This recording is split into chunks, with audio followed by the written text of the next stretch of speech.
This video is brought to you by Raycon. Hello everyone, guess what? This is a video where we talk about some DC book recommendations. It's from a podcast we do, it's called The Weekly Planet. We do a long preamble about how, look, it's not every book, it's just books that we think are accessible, and we probably won't name your favorite book, but you need to get over that, you need to get past it. This is every book. You need to give this This video is a like. every DC book that has ever been published. We're going to start with Action Comics number 1. And then we're going to do Action Comics number 7, which is the end of comics. That's right.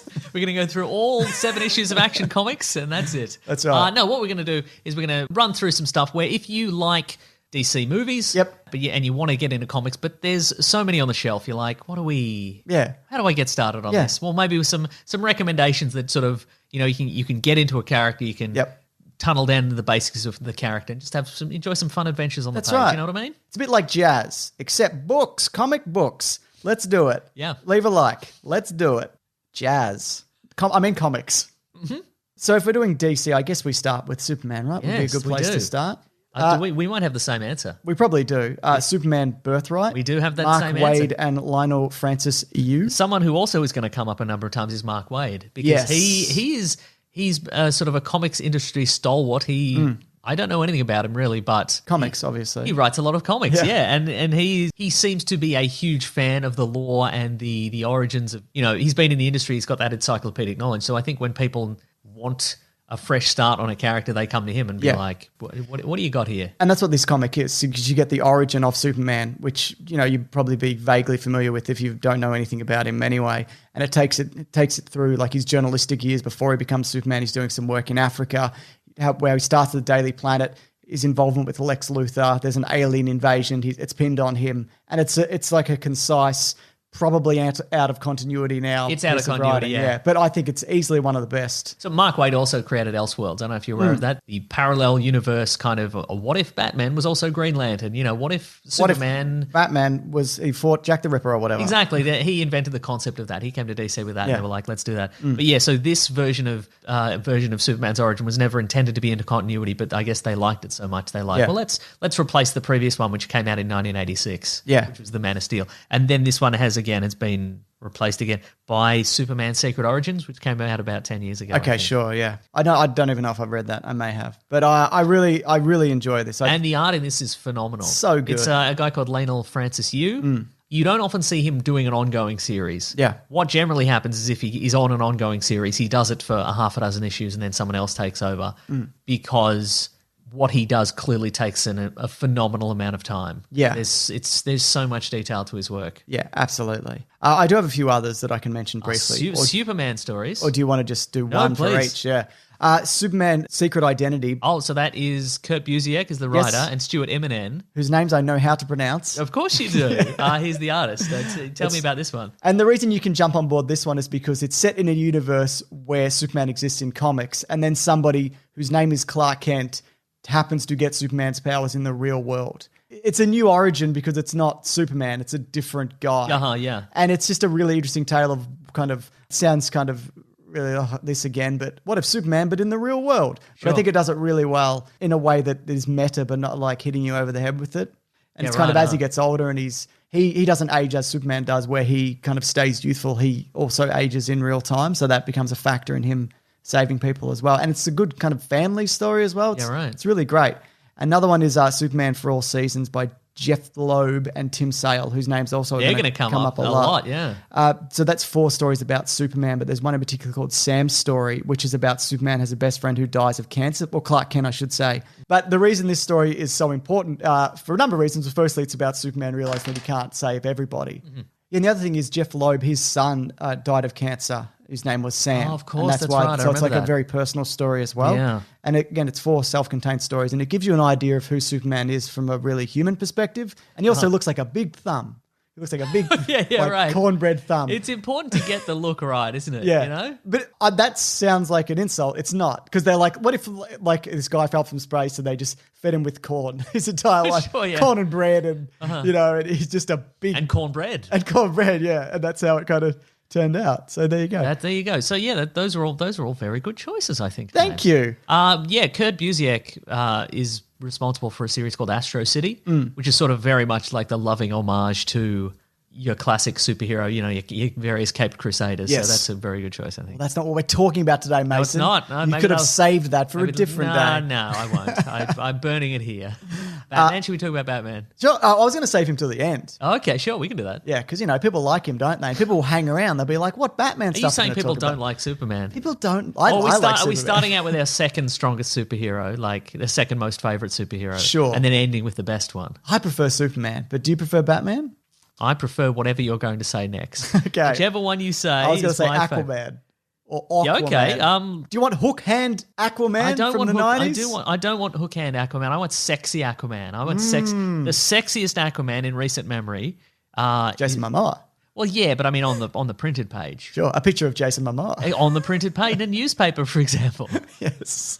But if you can't have any of those, if all those were made illegal because they're too sexy. Yeah. The DC Rebirth series of Aquaman, written by Dan Abnett, yes, who is responsible for the Guardians of the Galaxy relaunch many, many years ago, is really, really good. And speaking of sexy, Volume 4 of that series is illustrated by a guy called Stepan Sejic, and sexy characters in that one. The art is phenomenal and sexy. Yeah, yeah. But that's cool. And it's and only you could start at that. Would you say? I think you could, or get to it. Yeah, I mean, you start at Volume 1 if you desire to. Yeah, and it's just rollicking adventures yes. and him fighting. Because he's a royal, so he's fighting eco-terrorism, but he's also fighting other factions of the Atlantis noble blood and that sort of stuff. Absolutely. And that's what you want. You want spectacular. That's the thing. And I think with your Aquaman, I feel you need a reason to be down in the ocean. Yes. You need spectacular visuals, because that's the thing. The people are like, well, what's he doing down there talking to fish? Well, yes, obviously. But also, I think you need to show the spectacular nature of underwater, because it's chaos down there. It's a vast swath of the Earth's surface, and you want to. There's stuff down there. Yeah, absolutely. If we're talking like restarts of Aquaman, the New 52 run, Jeff Johns, Ivan Rice kind of brought him back into popularity, where it pokes fun a lot of the things that people make fun of him for. Like talking to fish. Like he shows up. I just did and will continue to do. Right. I don't care what a comic book tells me to do. That he shows up at the start and he stops a bank robbery and they're like, what are you doing here? And he's like, I also work on land if I'm in the area. It's true. But it also shows that I should be called all-terrain man. It doesn't say that. But it also shows that how strong he is. Should be called ATM. ATM. All-terrain man. But, because he's got incredibly tough skin because of the ocean depths that he has to endure. He's not like Superman tough, but he does a good job of highlighting that. He's got very tough skin because of all the insults as well. All the insults, exactly. He's got tough skin physically and emotionally. This is one that I don't have a lot for, and the one I'm suggesting probably wouldn't be a good starting point. But great. What would you say for Flash? You were going to say Flashpoint, I've got to say, I haven't read a lot of Flash. Yeah. Flashpoint, though, I don't know whether it's a good starting point, but it does, because it's they kind of rejig the timeline of the universe, which leads into a reboot of everything. And it's Flash trying to prevent the death of his mother. It's good, but I wouldn't say it'd be the first thing to jump in on. No. Yeah, look, Mark Waid wrote one in the 90s, which he did it for like 8 years. Really, really good. It focuses mostly on Wally West. Yeah, right. Has he got his big tin hat? That's Jay Garrick. Oh, no. You absolute goose. I've shown my hand here, haven't I? It's true. What am I going to do? Yeah. Yeah, okay. There is a new 52 version of The Flash from about 2011. Francis Manipool on writing, Brian Buccellato on art, and that was part of the New 52. You don't really need any backstory again. Yeah, okay. But I guess that was also the point of New 52. We also should mention you could just read the first comics, I guess. But a lot of the time they definitely come across as quaint and simple. They are very, But the core ideas are there. But any kind of rebirth, New 52, any of that stuff, you can jump on board. And this particular version is very much in step with the Arrowverse version of The Flash. Okay. So this version, it's the one where he is trying to prove... Jay Garrick. No, but he is in that. He's got the tin hat. No, it's a different guy, but in a way, it's the same guy, because it's the guy who played the Flash in the TV series.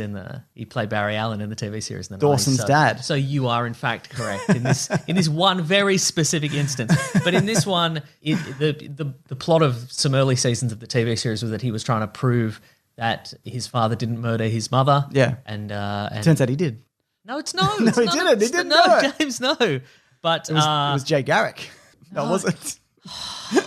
James, you're confusing me. He does a lot of time travel. That's true, he does, but he does less of it in this. Yeah. And it's sort of like a younger version of Barry Allen, but not like the very, very beginning. Okay, so sure. That's a pretty good run, I think. Cool. Yeah, Okay, that's a good solid run. Excellent. I remember liking that one.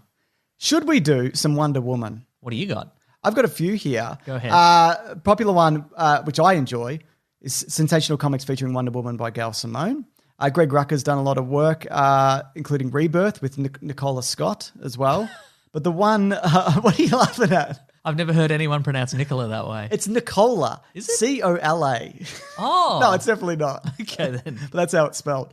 But one I read recently, which I also really enjoyed by Gail Simone, is Wonder Woman The Circle. Oh, yes. And it sort of delves into a little bit about her origin, but it's essentially about, without spoiling it, Wonder Woman is left Themyscira for reasons that we don't find out immediately. Her mother has locked up her 4 bodyguards for reasons that you find out later. And it's got Nazis trying to invade Themyscira, and Wonder Woman comes back with a pack of gorillas to fight them all off. And it's really cool and great. So Wonder Woman The Circle by Gail Simone is really fun. Yeah. It's well worth it. I mean, it kind of blunts the impact of girl power if you also need gorilla power. Doesn't say whether they're men or women, Mason. Well, I've been shown up and I've been shown the door. That's real. I mean, yeah. They're from Gorilla City, by the way. Gorillas can be women as well. That's right. That's true. Oh my God, you're right. So wow. Yeah, they're talking gorillas from Gorilla City, which she gets on her side. She takes them from Gorilla Grodd. Yeah, she convinces them. So. I guess I didn't think they were regular gorillas. Sure. Well, they're not. They're not regular gorillas. She's like, I brought this army of gorillas. They just want to just hang out in the trees and that. They've all just run out into the bush. I don't know why I did this. You got anything for Wonder Woman? I'm not overly familiar with the work of Wonder Woman. I would say you know Wonder Woman, so I would say definitely give that one a read. Okay, it's really great. Yeah. I mean, you've spoiled it with that whole gorilla thing. But there's more things happening. I didn't spoil all of it. Okay, good. I didn't spoil the reason. Why did her 4 bodyguards turn on her, is what I'm saying. Why do they want to kill the Wonder Woman? It's probably because she's constantly just talking about gorillas and how much she wants a pet gorilla. And this will be so much more work for us, Wonder Woman. There's a moment where they're hanging out in their apartment. It's really fun. It's like that scene from Ninja Turtles 2. Remember that movie? Yeah, of course I do. You remember that. Where they had the gorillas in the Ninja Turtles apartment. You remember. You know how some headphones are garbage, but some are amazing? Well, Raycon wireless earbuds, they fall into the amazing camp because they're both stylish and discreet, with no dangling wires or stems. Plus, they're great for video chats. Co-founded by Ray J and used by the likes of Snoop Dogg, the carrying case can charge the earbuds 4 times in a single charge, and they come in a range of fun colors and patterns. They're also half the price of any other premium wireless earbud on the market, whilst sounding just as amazing. Plus, they're great for working from home, working out, listening to music and podcasts for hours. And you can do this without driving the people around you crazy. Their everyday E25 earbuds are the best model yet, with 6 hours of playtime, seamless Bluetooth pairing, more bass, and a more compact design that gives you a nice, noise-isolating fit. It also comes in new fun colors. So if you'd like to try a pair for yourself and help support us, you can actually click the link in the description to get 15% off your order. All you need to do is visit buyraycon.com/Mr. Sunday Movies. 15%! So do you want to do Green Lantern then? Sure. Not something that I'm entirely familiar with as well. My Green Lantern knowledge is limited at best. But what do you got? I got one in particular. Shoot. Earth 1 Green Lantern by Gabrielle Hardman and Karina Becko. Is that the one where Green Lantern... There's no more Green Lanterns, but then there's one more Green Lantern turns up and Go on. gets a Green Lantern ring, but the ring doesn't work very well. And the power of the Green Lantern is faded from the universe. But then maybe you find out why that is the case. And maybe they need more Green Lanterns. So it's not tied to any of the other continuity. Well, I should mention this for all of them because there's Earth 1 books for like Superman, Batman, Wonder Woman, and they keep making them. They keep rolling them out. And they're retellings of their origins, which are set separately in their own universes. And they're all pretty decent jumping off points. But this one really stuck out to me because I'm not a huge Green Lantern fan. I went, oh yeah, I like this series enough. I'll give it a go. But it might be my favorite one from the Earth 1 series. Again, set entirely apart. It's a completely different origin and it doesn't tie in anything else, but it's a good jumping off point for the character. Or you could watch Green Lantern 2011. Then you get a really good idea of what's going on right. in that universe. Well, I guess, yeah. I mean, and the thing about Green Lanterns is it's essentially, an intergalactic space police force. So there are so many Green Lanterns. It's 4. There's more than James. There's 7. No. James. Yeah. There's a lot of them. Yeah. So I guess you could focus really on any of the Green Lanterns, Yeah. but the main man of Green Lantern universe, the top cop, the top gun, is Hal Jordan. Oh, is it? Yeah, I think so. I think it's Kyle Rayner. No, it's Jay Garrick. It's James. James, no. James. I'm just going to keep making that joke so people forget the real reason, that I started doing it is because I got the name of the Flash wrong and people call me a fake fan. But I'm incepting everybody. Be like, oh, that's a funny bit that he's doing. But James, your revelation now has ruined that. You're going to have to start again. No, I am going to start again. And by the time we get to the end, people are going to forget this. Oh, damn, that's good. That's good stuff. Look, Jeff Johns has a great run on Green Lantern. If we're going to talk about the beginnings of Green Lantern or just a fresh start, it's real good. But it does feature Kyle Rayner as well. Yeah. So to say they're a mismatched buddy cop team, they're not. They barely they don't interact, but no, they certainly don't. But they have some good times together, don't they? Do you want to do? Do you want to do Green Arrow? Oh, I got some great. I got one in particular that I really like. Tell me about it. It's called Green Arrow by the Kill Machine. It's called by Green Arrow. Yeah, the Kill Machine by Jeff Lemire and Andrea Sorrentino. Yes, tell me about it. It's like a murder mystery thing. It's kind of. I met it a long time ago, but he's up against like assassins and. He's Batman. If he's Batman with a bow and arrow in his city, that's the he's thing. Doing the best he can. That's the thing about Green Arrow is that. Do you want a version that is just Batman but arrows, or do you want? I think this is like it walks a good line for this as well. So yeah, I really, and again, it's Jeff Lemire, so he does terrific work. So you can't really go wrong for that one. Do you have a Green Arrow, or is that the greenest arrow we're going to get out of this? There's one from the 80s. It's called The Longbow Hunters, and it came out, like 1987 or 1988 or something like that. Yes. And it was written and illustrated by a guy called Mike Grell.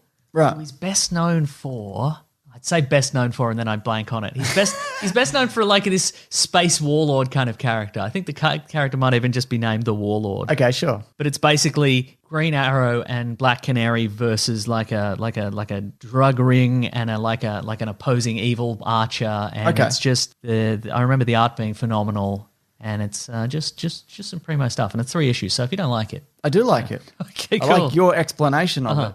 Definitively. I think it was an Eisner Award, either nominee or a winner. Oh, wow. You seem to know a lot about this thing you vaguely remember. I think Mike Grell also did the version of the Green Arrow, Green Lantern miniseries from like the 80s, which is basically them sort of walking across America and discovering various injustices that they can't solve with arrows and big green boxing gloves. Yeah, right. Absolutely. I get you. Yeah. So I was going to say for Cyborg, again, not something I have a lot of experience with. You could go back to the Teen Titans because that's where the character started, like the origins of that. You could watch the new Justice League movie. He's in that movie, isn't he? You should probably move. He's got a new 52 run.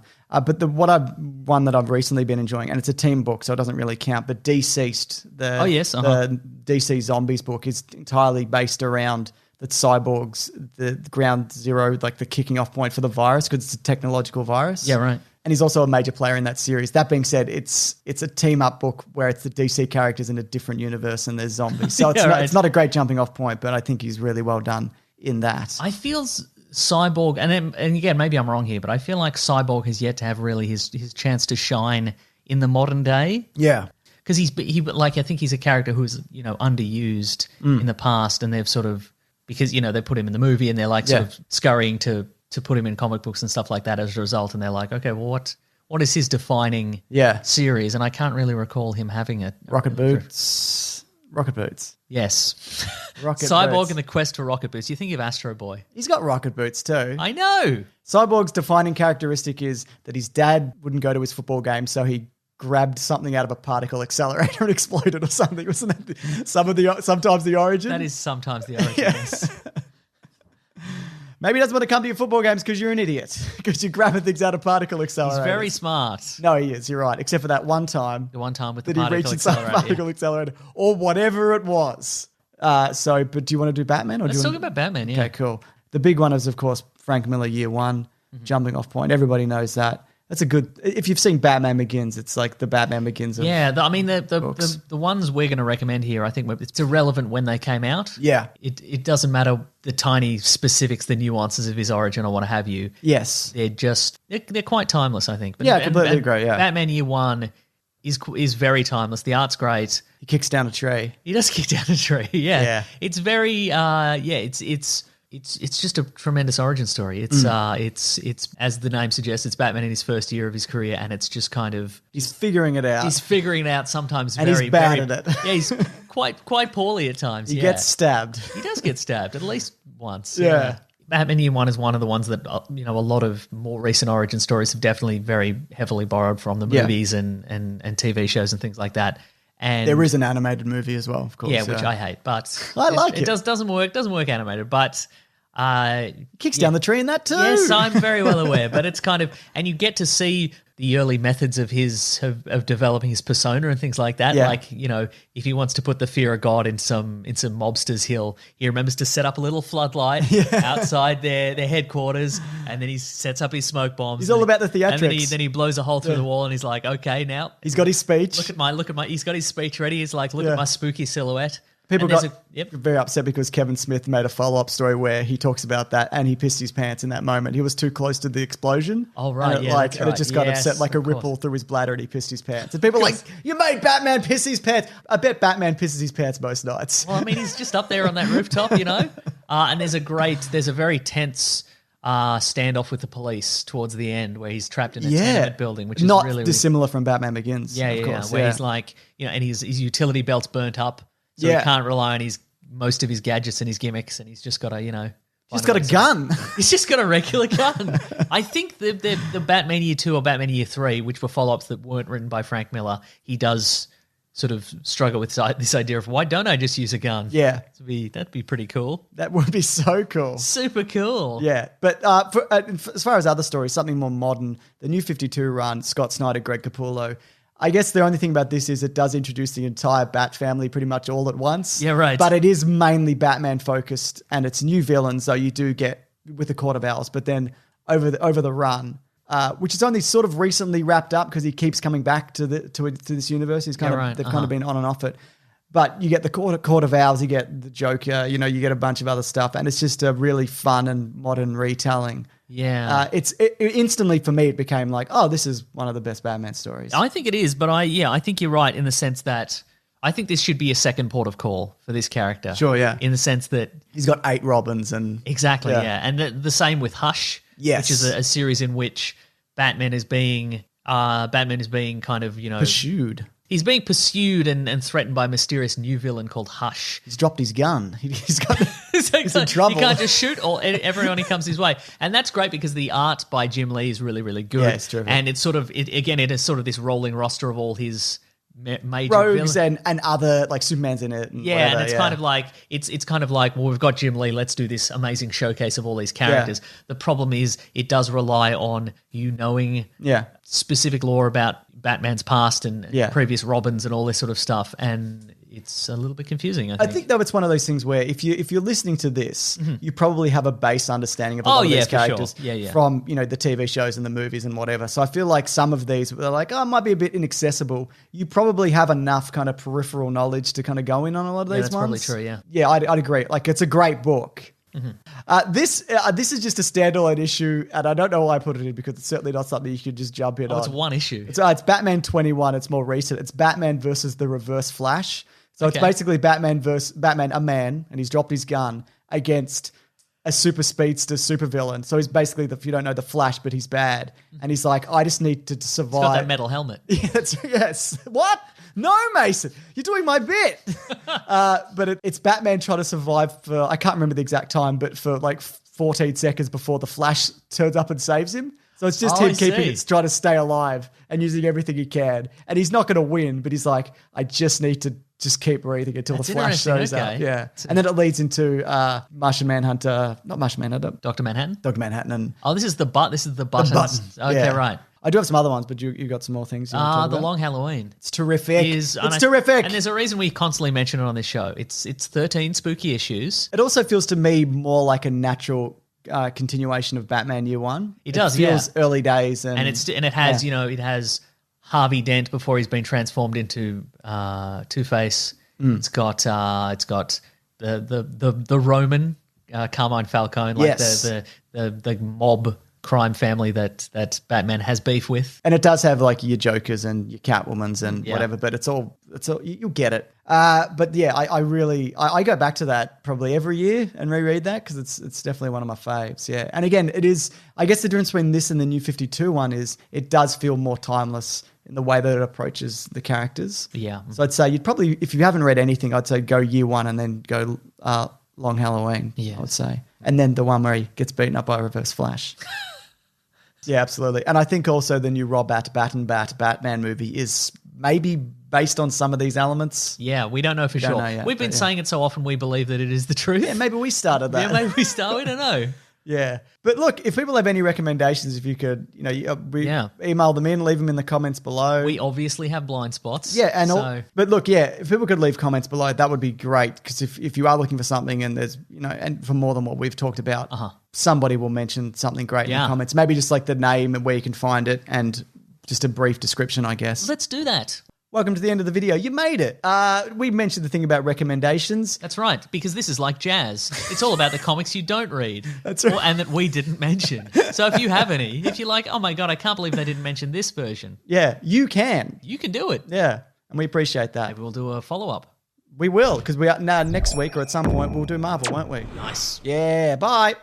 Jazz. I mean comic books. You do mean comic books.